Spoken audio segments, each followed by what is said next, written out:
பாஜகல இருந்து அண்ணன் நயினார் போறாரு. எடப்பாடியார் போய்க்கிட்டு இருக்கிறாரு.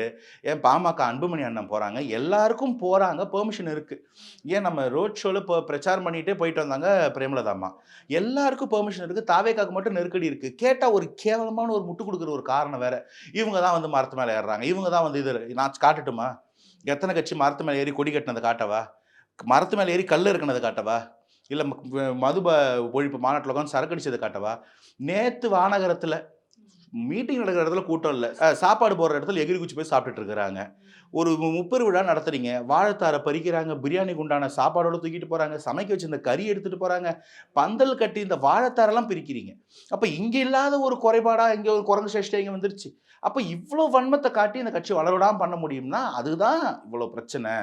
தாவேக்காக்கு யாருக்கும் இல்லாத அதீத கட்டுப்பாடுகள், விதிமுறைகள் இருக்கின்றத நான் திரும்ப, திரும்ப, திரும்ப கேள்வி ஆஃப்டர் கேள்வி பதிலா சொல்றதுக்கு காரணமே அதுதான். அவ்ளோ கட்டுப்பாடுகள் இருக்கின்றது தான் பிரச்சனைன்றேன்.